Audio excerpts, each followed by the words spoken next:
Mon nom est Alison Fetters et je suis ici aujourd'hui pour vous parler de vos choix en matière de reproduction ou des options de contraception que vous avez après cette grossesse. Vous trouverez ci-joint un document que vous pouvez ouvrir et consulter pour suivre le cours. À la fin, vous répondrez à 3 courtes questions pour démontrer que vous avez compris ce que vous avez vu avec moi aujourd'hui. C'est pourquoi il est important que vous choisissiez la langue que vous maîtrisez le mieux pour écouter une traduction de cette vidéo. Option de contraception. Pour les besoins de cette conversation, nous parlons de la façon de prévenir une grossesse. Nous allons donc nous concentrer sur les rapports sexuels vaginaux, qui impliquent un pénis et un vagin. Tout d'abord, il y a 3 éléments nécessaires pour créer une grossesse: le sperme, l'ovule et l'utérus. La contraception bloque 1 ou 2 de ces éléments pour prévenir la grossesse. Nous allons donc uniquement discuter des rapports sexuels vaginaux, car c'est le seul moyen de concevoir par l'activité sexuelle. Pour les personnes ayant des rapports vaginaux non protégés sans contraception, 9 personnes sur 10 tomberont enceintes dans l'année qui suit. Une personne qui a à la fois un vagin et un utérus doit pouvoir décider si elle souhaite ou non être enceinte chaque année. Peut-être qu'elle veut se rétablir entre les grossesses, perdre du poids, travailler ou diriger une entreprise, faire du bénévolat ou simplement ne pas avoir tant d'enfants.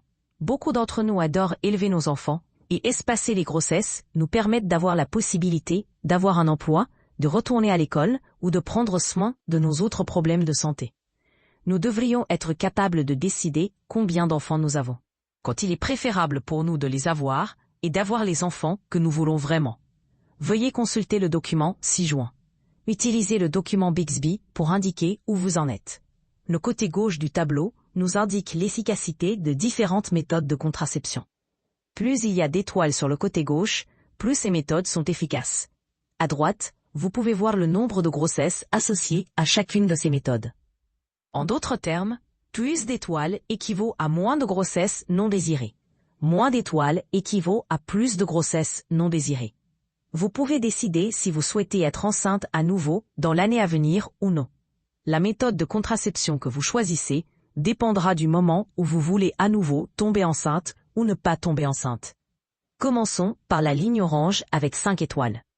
Toutes ces méthodes fonctionnent très bien, car elles sont introduites dans votre corps par un médecin, et vous n'avez rien à faire une fois qu'elles sont mises en place. L'implant est inséré dans votre bras avec une aiguille par un médecin, et fonctionne pendant jusqu'à 3 ans. Les dispositifs intra-utérins, ou DU, sont placés dans votre utérus par un médecin à l'aide d'un petit tuyau flexible pendant que vous êtes éveillé. Différents DU fonctionnent pendant des durées différentes, allant de 3 à 12 ans. Il existe un DU non hormonal qui fonctionne jusqu'à 12 ans. Toutes ces méthodes sont réversibles et n'affectent pas votre capacité à avoir des enfants à l'avenir. Le dernier en haut de cette ligne est la stérilisation pour les hommes ou les femmes.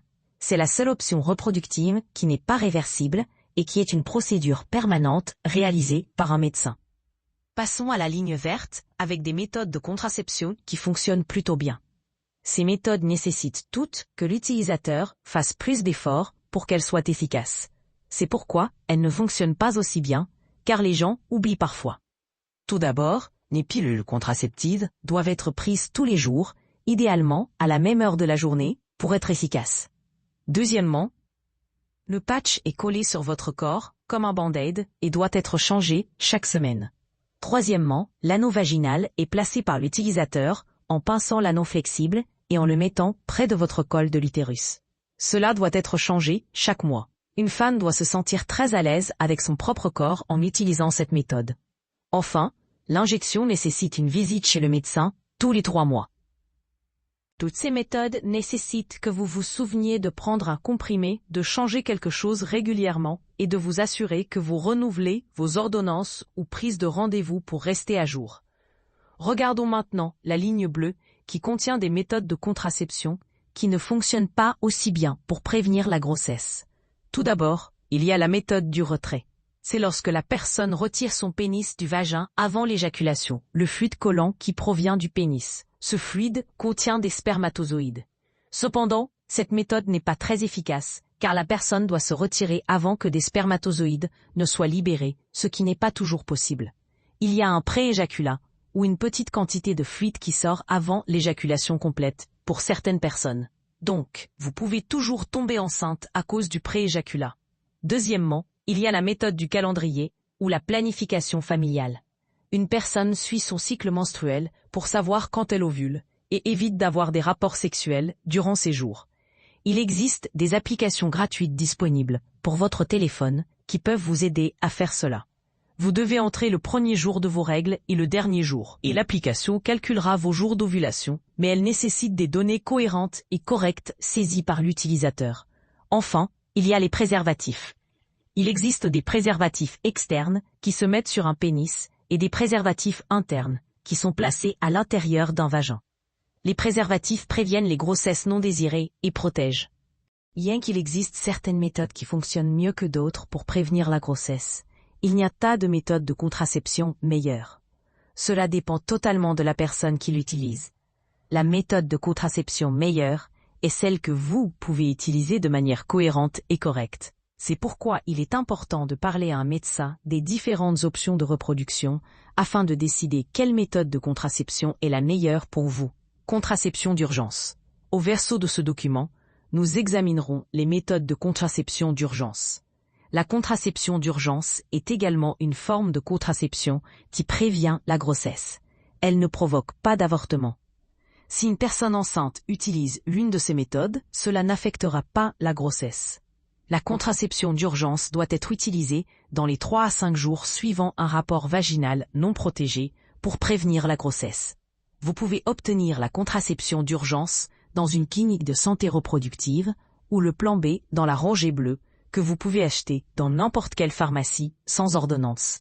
Cela peut être assez coûteux à la pharmacie et vous pouvez l'acheter avant d'en avoir besoin si vous pensez que vous pourriez en avoir besoin.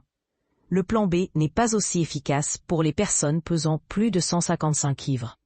Un DIU en fibres peut également être utilisé comme forme de contraception d'urgence, mais un médecin doit le placer dans les 5 jours suivant un rapport vaginal non protégé pour prévenir la grossesse. Accès à la contraception et aux services de santé reproductive. Vous avez le droit de recevoir des services de santé reproductive, y compris la contraception, de manière autonome, sans l'autorisation de quiconque, à partir de l'âge de 13 ans dans l'État de l'Arizona. Il existe plusieurs cliniques dans ce comté qui fournissent des services de santé reproductive. De nombreux lieux offrent des services des titres X. Ces cliniques proposent des services à faible coût ou gratuits et ne nécessitent pas de documentation de preuve de revenus.